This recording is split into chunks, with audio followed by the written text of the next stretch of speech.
오늘 저는 리원 시리즈 말씀에 기울이라 라는 제목으로 함께 은혜 나누도록 하겠습니다. 여러분 잘 아는 부자와 나사로 이야기입니다. 부자, 극명한 대조를 이루는 두 인생이죠. 부가 있으면 좋은 것 같습니다. 인정하시죠? 이 부의 세상 속에서 살아가는 우리는 부가 없으면 그 생계 수단, 매체로서 사용할 그 부가 없으면 안 돼요.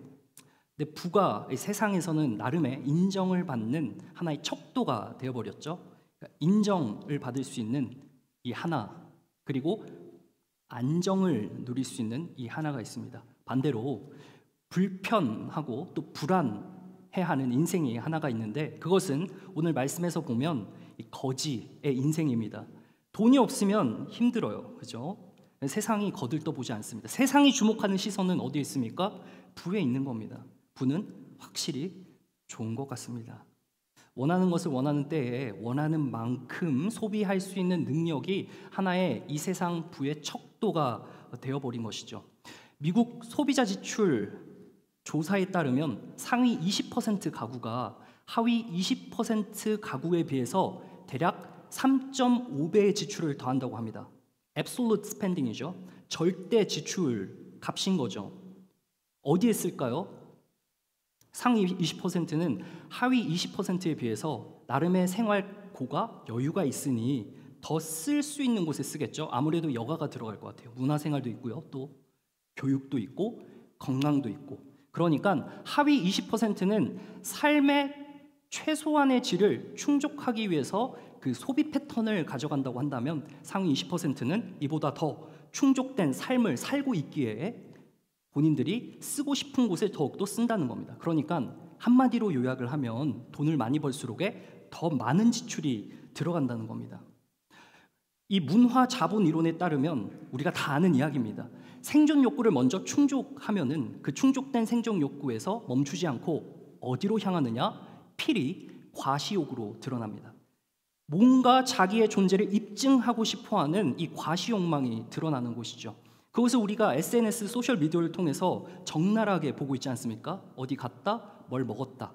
이제 이것이 자주 업데이트 될수록에 뭔가 이 사람의 삶이 여유로워 보이고 좋아 보이고 하는 그러한 이 부러움을 사기도 합니다. 누가복음 12장 19절에서 20절에 보면 이러한 부에 중독된 사람에 대해서 이야기를 하는데요. 자, 19절 음영 표시되어 있는 데까지만 한번 읽어볼까요? 시작. 또 내가 내 영혼에게 이르되. 우리 이거 다 하죠? 우리 이렇게 삽니다. 20절 음영 표시까지요. 시작.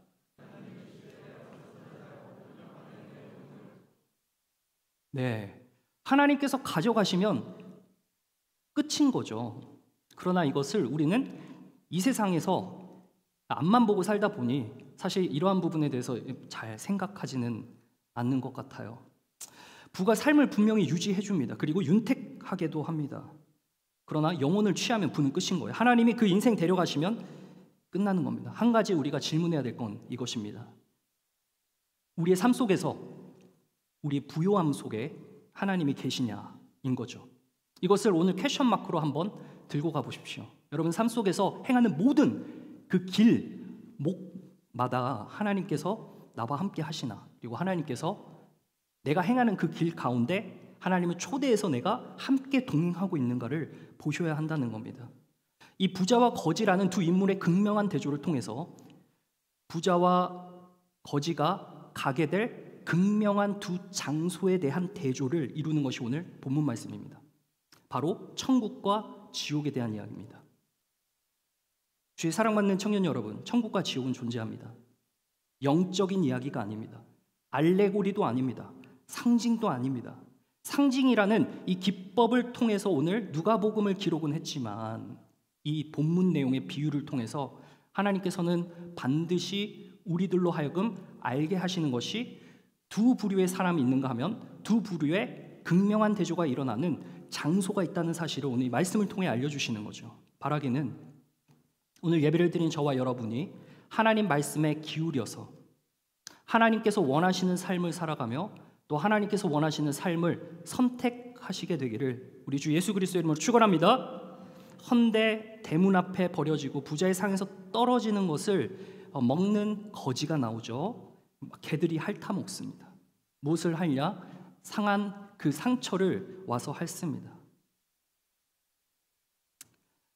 그런데 한 가지, 부자에게는 없고 가난한 이 거지에게는 있는 것이 있습니다.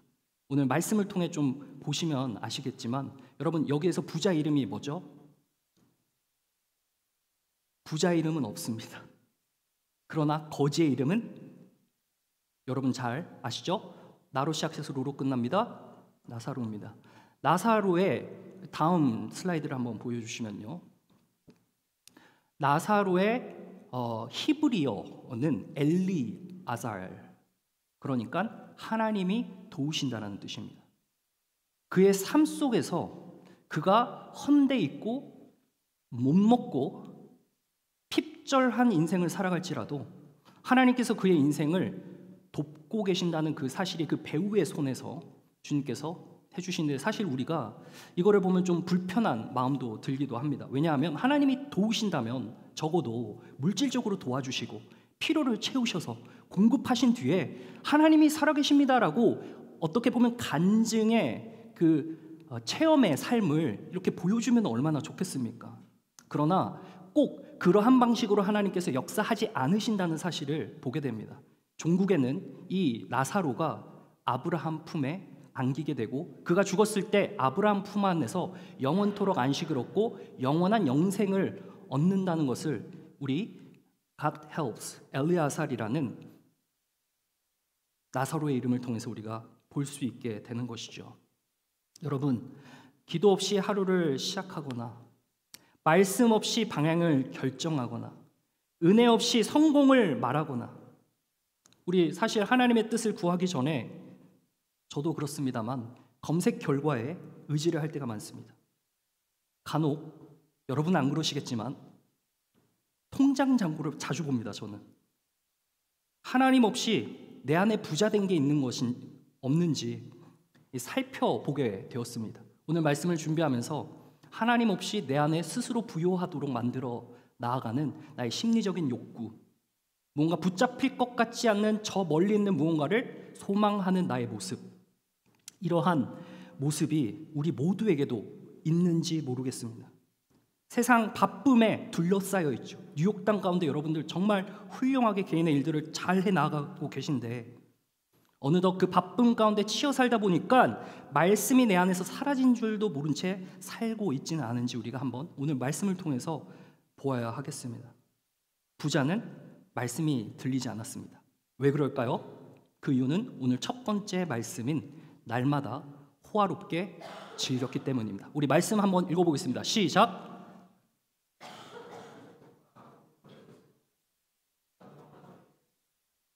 날마다 호화롭게 즐기고 싶지 않으신 분 손 들어보세요.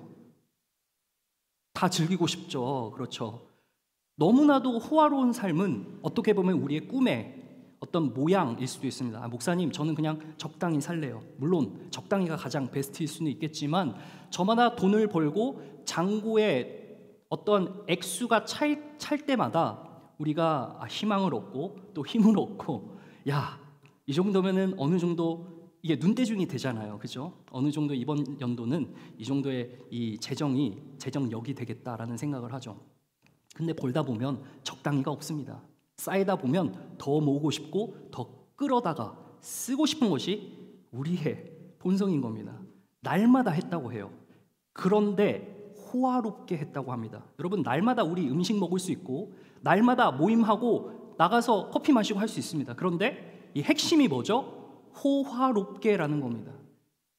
sumptuously, 정말 허랑방탕하게 쓰는, 사치스럽게 한 겁니다. 연애 매일 베푸는 거예요. 그런데 그 앞에 이 부자가 입고 있는 옷이 있습니다.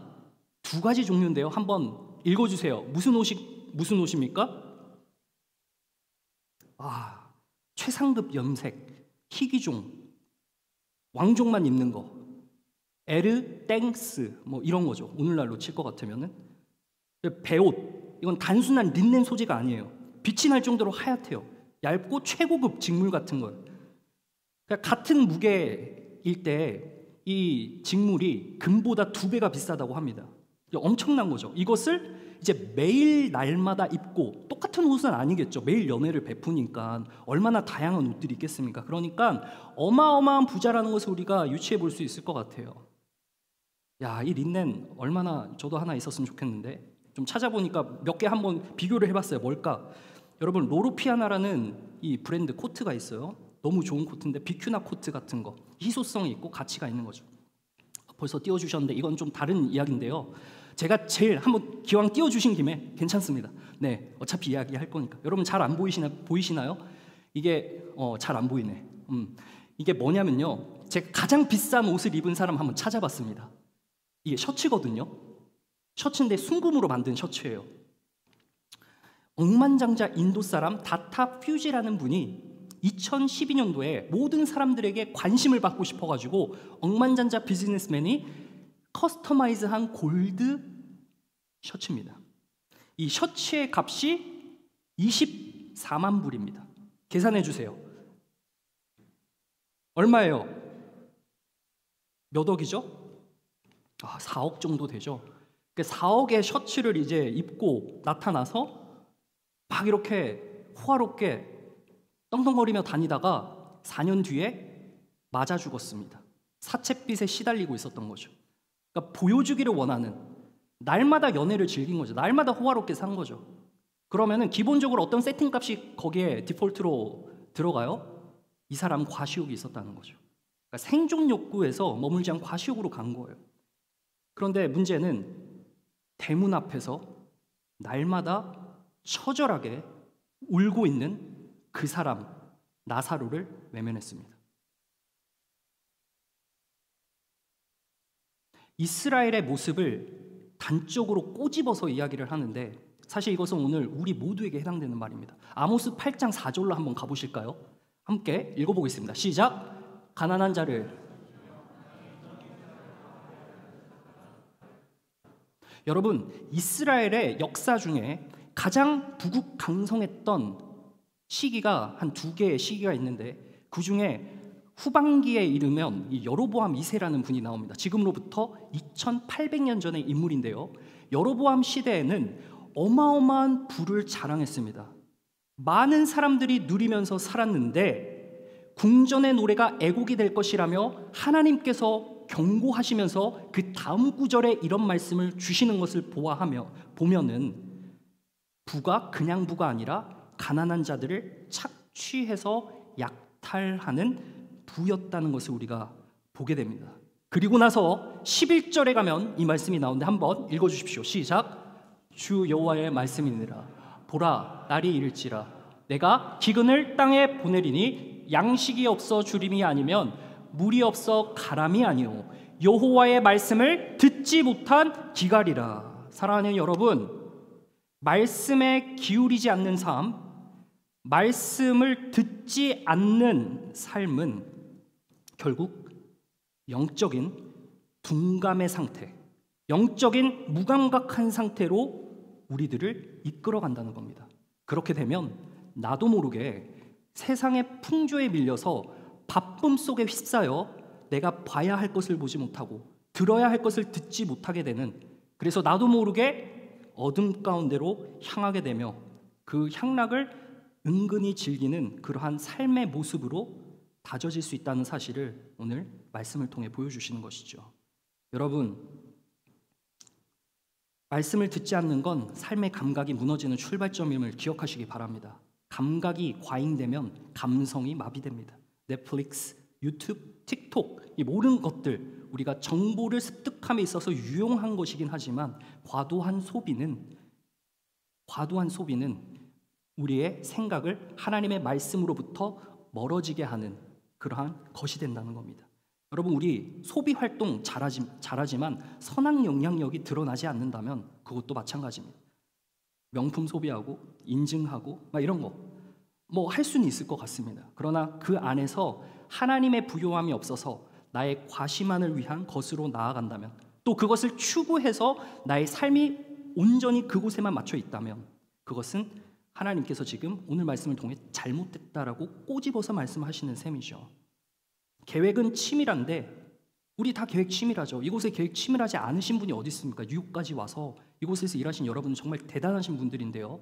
뭐 아침, 루틴 다 챙기시죠. 헬스, 투자, 커리어 계획은 치밀한데 기도가 없습니다. 사랑하는 우리 청년 여러분, 우리가 행함에 있어서 모든 것을 주님 앞에 먼저 드려야 합니다. 그 시작은 바로 말씀에 기울이는 것입니다. 말씀에 기울이지 않으면 다시 말합니다. 영적으로 둔감해집니다. 그래서 봐야 할 것, 들어야 할 것, 우리가 생각해내야 할 것을 전면적으로 차단을 해버려서 하나님 앞으로 나아가지 못하게 만든다는 것입니다. 오늘 바라기는 말씀에 기울여서 우리 모두가 영적으로 주님 앞에 깨어있는 저와 여러분 되시길 주님의 이름으로 축원합니다. 부자와 나사로가 죽고 한 사람은 아브라함의 품에, 그 한 사람이 누굴까요? 하나님이 도우신 나사로는 아브라함 품에 가고 또 한 명 부자는 어디로 갔습니까? 지옥으로 갑니다. 불꽃 가운데 거합니다.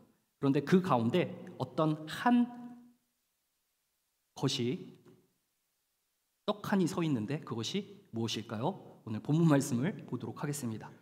함께 읽어보겠습니다. 시작. 그뿐 아니라 너희와 우리 사이에 큰 구렁텅이가 놓여 있어 여기서 너희에게 건너가고자 하되 갈 수 없고 거기서 무엇이 놓여 있어요? 큰 구렁텅이가 놓여 있는 겁니다. 여러분, 이것은 단절을 의미합니다. 말씀에 기울이지 않는 사람은 그 종착지가 영원한 하나님과의 단절입니다. 하나님은 우리가 이 땅 살아가는 동안에 선택할 수 있는 많은 기로들을 열어두시고 그 가운데서 우리가 걱정하고 고민하고 그 모든 선택의 갈림길 속에서 하나님이 언제 한 번쯤은 네가 나를 찾아오겠지라고 기다리고 계신데 우리가 세상 소리에 너무 편협하게 기울어져 있다 보니 그 말씀에 반응하지 못하고 어느 순간 내 영적인 상태가 둔감해진다면 우리는 점차 조금씩 하나님과 단절된 길로 향하고 있는지도 모른다는 것이죠. 아브라함 품에 있었습니다. 나사로는요. 다시 말하면 언약의 약속의 아버지인 아브라함 품에 있었다는 것은 그가 비록 나사로의 그 삶이 비참하고 누군가 거들떠 봐주지도 않고 시선도 주지 않는 그의 삶이었을지는 모르겠지만 하나님의 도우심으로 말미암아 하나님의 약속만을 의지하며 더 이상 나아질 겨를 없는 그의 상황 가운데서도 하나님 의지하며 나아갔다는 것을 우리가 유추해 볼 수 있는 것입니다. 반면에 부자는 날마다 호화롭게 즐기며 이 땅이 영원할 줄만 알고 썩어질 것에 자신의 모든 것을 갈아 넣었습니다. 그리고 그의 종국은 지옥이 되었습니다. 24절을 볼까요? 한번 읽어주십시오. 시작. 불러 이르되 아버지 아브라함이여 나를 긍휼히 여기서 나사로를 보내어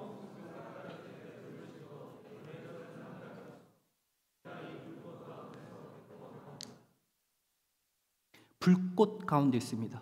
괴로움 가운데 있습니다. 물이 없어서 그 물 낭비하면서 살았겠죠. 물 아까운지 모르고 와인 아까운지 모르고 보드카 아까운지 모르고 흥청망청 놀았던 그때 이제 와서 물 한 방울에 연연하며 나사로를 보내달라고 합니다. 나사로를 생전에 몰랐을까요? 대문 앞에 있었습니다. 그 앞에 있었습니다.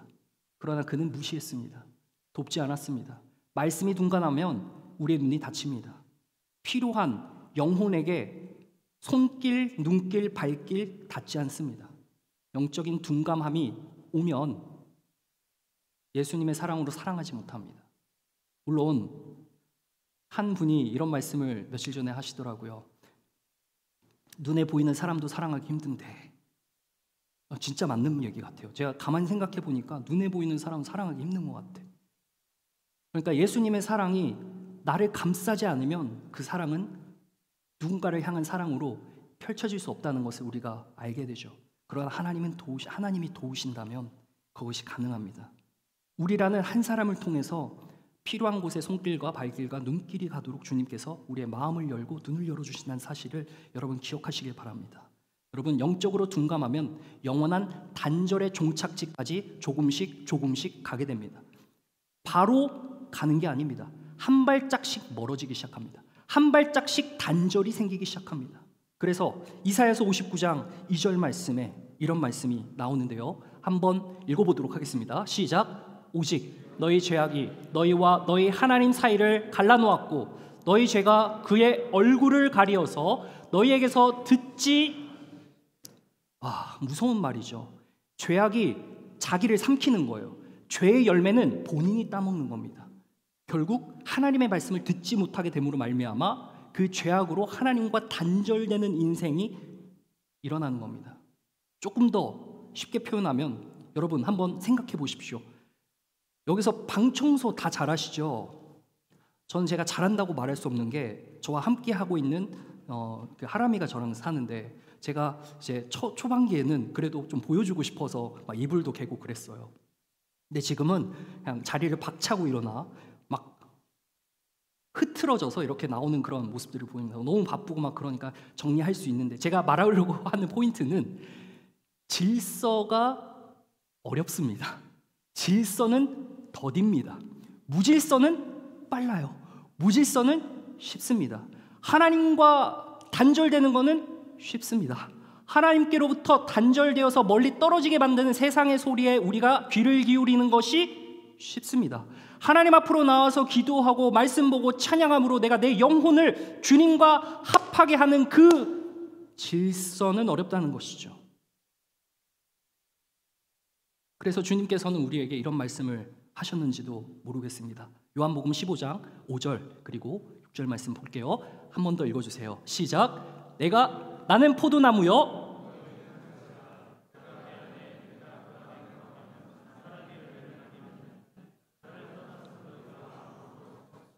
다음이요 사람이 내 안에 거하지 아니하면 가지처럼 밖에 벌어져 마르나니 사람들이 그것을 모아다가 불에 던져 살은. 우리가 예수님 안에 거하지 않으면, 예수님 안에 접속되지 않으면 이렇게 됩니다. 말라버립니다. 영혼은 피폐해집니다.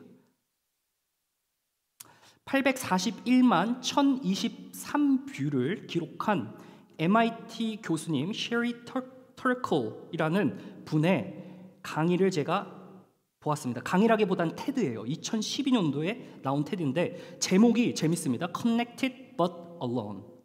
Connected but alone. 현대인의 외로움이 이제 이 기술로 연결된 것 같지만 관계는 단절되었다는 것을 이제 보여주는데요. 우리가 그렇잖아요. SNS를 매일 확인하기는 하지만 정작 그렇게 대화가 많은 것 같지는 않아요. 좋아요만 누르는 수준에 멈춰 있죠. 뭔가 대화로 이어지지 않습니다. 누군가 컨텐츠를 소비하고 그것을 보고 그냥 쑥쑥 지나갑니다. 어느덧 내가 이 핸드폰에 집중하는 시간이 많아지면 결과적으로는 대화가 없다는 겁니다. 이분이 이런 표현을 씁니다. 와이파이는 빵빵한데 마음속 연결이 다 끊겨 있다는 거예요.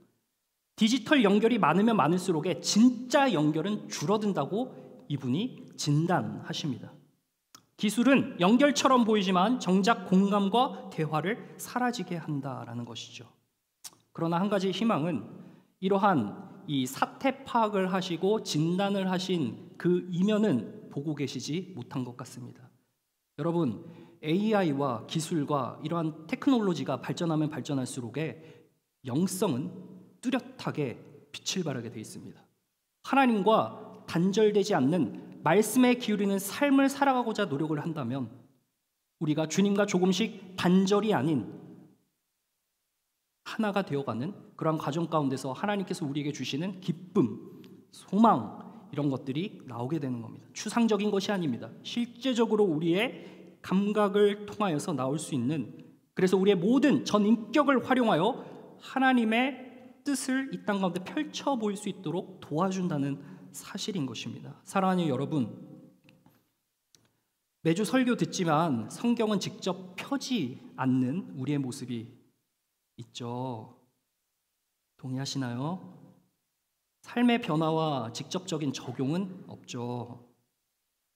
말씀은 그저 데이터, 정보에 불과한 것이 되었는지도 모르겠습니다. 말씀의 정보를 넘어 접속해야만 합니다. 수집만 하고 끊어지는 상태가 되면 안 됩니다. 사랑하는 여러분, 우리 와이파이 연결합시다. 아이디, 지저스, 패스워드 뭘로 할까요? 예수님, 하나님께 연결되는 저와 여러분 되실 주님의 이름으로 축원합니다. 각자의 삶 가운데서 말씀 보십시오. 일어나면 무릎 먼저 꿇으십시오. 하루를 마감하면서 무릎 꿇으십시오. 가정 예배 드리십시오. 말씀 한 구절이라도 더 읽고 그 말씀을 가지고 한번 묵상해 보십시오. 말씀이 이해가 안 되면 물어보십시오. 얼른 강한 용사 인스타그램 팔로우, 유튜브 구독과 들어가십시오. 거기에 매일 성경 올라옵니다. 우리 세암 리더가 매일 이렇게 고생합니다. 제가 간혹 하루하루 이렇게 빠뜨리기도 하는데 이제 올라오니까 꼭 말씀을 봐주시면 대단히 감사하겠습니다. 여러분, 여기서 멈추지 않고 마지막 이 세 번째 포인트로 이어가도록 하겠습니다. 함께 읽어보도록 하겠습니다. 시작. 아브라함이 이르되, 네, 어떤 일이 있었냐면은 이제 갑자기 확 뛰어넘으니까 이 중간에 갭이 있는데요. 이 사람이 이제 본인 혼자 죽게 되었으니까 그래도 살아생전에 함께 했었던 뭐 가족, 친지, 지인들이 있을 거 아닙니까? 그래서 아브라함에게 요청을 합니다. 내가 지금 살아서 갈 수만 있다면, 내가 지금 가지 못하니까 누군가 한 사람을 보내서 회개하라고 좀 해주세요. 가서 이야기를 좀 하라고 해주세요. 라고 요청을 하자 이렇게 이야기를 하는 겁니다. 이미 모세와 선지자들 통해서 메시지들이 나가고 있다. 그러니까 그곳에서 선포할 사람들이 있고 그것을 들어야 할 사람들이 있는데 이미 이것이 행해지고 있다. 여러분, 말씀이 들려질 때 기회를 놓치면 안 된다는 말입니다. 말씀이 들려질 때 그것이 나에게 해당되는 말씀이라면 우리가 겸허히 받읍시다. 말씀을 준비하면서도 저도 얼마나 걸리는 것들이 많은지 모릅니다. 앞에서 여러분들께 선포를 담대히 하기는 하지만 쥐구멍이라도 찾아 들어가고 싶은 심정일 때가 한두 번이 아닙니다. 여러분, 모세 율법입니다. 율법의 완성은 사랑인데요. 이 모세는 기록된 말씀이고 선지자는 선포된 말씀입니다. 우리는 둘 다 봐야 됩니다. 선포된 말씀 일주일에 한 번이죠.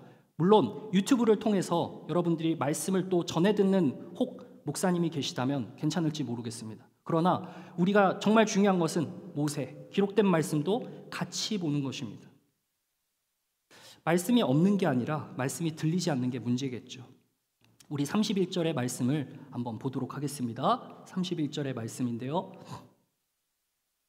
네, 한번 읽어주세요. 시작. 이르되 모세의 선지자들을 듣지 아니하면 비록 죽은 자 가운데서 살아났을지라도 고난을 받지 않.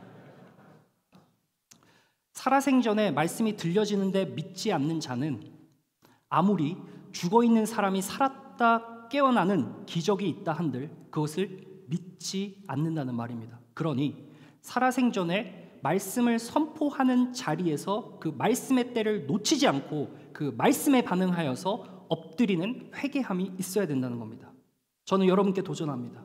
사랑하는 우리 강한용사 청년 여러분, 우리의 마음 가운데 혹여 지금 하나님의 말씀에 반응하여서 나에게 찔리는 그 무언가가 있다면, 그래서 자리가 조금 불편하실 수 있다면 그것은 좋은 일입니다. 왜냐하면 변화될 마음의 기경이 일어나고 있다는 뜻이기 때문입니다. 마지막으로 이사야서 55장 3절 말씀을 보고 제가 말씀을 줄여 마치도록 하겠습니다. 함께 읽어보겠습니다. 시작. 너는 귀를 기울이고 내게로 나와 들으라. 그리하면 너희 영혼이 살리라. 내가 너희를 위하여 영원한 언약을 맺으리니. 할렐루야. 사랑하는 여러분, 아브라함의 언약을 의지했던 나사로 하나님이 도우셨던 그를 통해 다윗의 언약을 통해 예수 그리스도께서 오셨습니다. 그분이 살아생전 3년 반 동안의 공생애를 통해 우리에게 말씀하고 싶으신 건 본질적인 이야기입니다. 천국이 있고 지옥이 있습니다. 그러나 이 땅이 전부라고 생각하며 살아 숨쉬는 사람들의 삶의 행태들을 보니 부패하고, 심지어 종교 지도자라고 하는 당시 바리새인들이, 오늘 말씀 누가복음 쭉 앞쪽으로 올라가면 바리새인들이 돈을 좋아했더라라고 하는 그 말씀에 연결된 본문이 오늘 본문 말씀입니다. 우리 모두가 돈을 소비하고 살고 돈이 필요하고 그것이 우리에게는 중요한 생계 수단입니다. 그러나 그 안에, 우리가 부요함을 누리고자 하는 그 안에 하나님이 계신가를 늘 살펴보아야 합니다. 그러기 위해서는 내가 말씀 앞에 나오고 말씀에 기울일 때 나의 영혼이 둔감해지지 않고 영적으로 awaken, 깨어 있어서, 혹여 잠드셨다면 다시 깨어나서 하나님 앞에 우리의 삶을 결단해야 할 것입니다. 말씀을 줄여 마치겠습니다. 여러분, 날마다 호화롭게 즐겼다는 말은 말씀이 들리지 않는 영적 무감각한 상태입니다. 세상의 향락의 감각은 민감해지고 하나님의 말씀에 둔감해진 사람, 세상의 컨텐츠와 욕망에 취해 진짜 말씀은 읽은 표시만 되어 있고 마음에는 스치지도 않은 채 지나갑니다. 그러는 사이에 신앙은 둔감해지고 하나님 없는 풍요 속에서 영혼이 메말라가고 있습니다. 그러나 말씀 없는 풍요는 결코 안전하지 않습니다. 그 무감각은 종국의 인생을 돌이킬 수 없는 경계로 끌고 갑니다. 그 경계가 바로 큰 구렁텅이입니다. 이 말은 말씀을 듣지 않는 인생의 종착점, 영원한 하나님과의 단절을 의미합니다. 지금 당장 우리의 삶 가운데 하나님과 단절된 그 무엇인가가 있다면 다시 플러그인 해야 됩니다. 다시금 주님과 연결이 돼야 됩니다. 말씀과의 거리를 줄이십시오. 다시 돌아갈 수 없는 그때를 후회하는 것보다 지금 조금씩 여러분의 발걸음을 옮기십시오. 지금이라도 들어야 합니다. 말씀 들릴 때가 바로 그때입니다. 그것이 바로 모세와 선지자에게 들어야 한다는 말씀입니다. 이미 주어진 하나님의 말씀이 지금 내게 들려올 때 그때가 회복의 기회이고 돌이킬 수 있는 문입니다. 말씀을 무시한 인생은 어떤 기적이 와도 변하지 않습니다. 하지만 말씀을 듣는 자는 그날부터 새 삶을 시작할 수 있습니다. 말씀이 들리지 않는 건 하나님의 말씀하지 않아서가 아니라 내가 이미 다른 소리에 익숙해져 있기 때문입니다. 여러분, 부탁드립니다. 지금 말씀이 들릴 때 그 들리는 말씀에 귀를 기울이는 사람만이 영혼의 소생이 일어나고 새로운 은혜를 경험할 수 있습니다. 말씀이 들린다면 그것은 하나님께서 여러분에게 손짓하고 있는 사인입니다. 기도하겠습니다.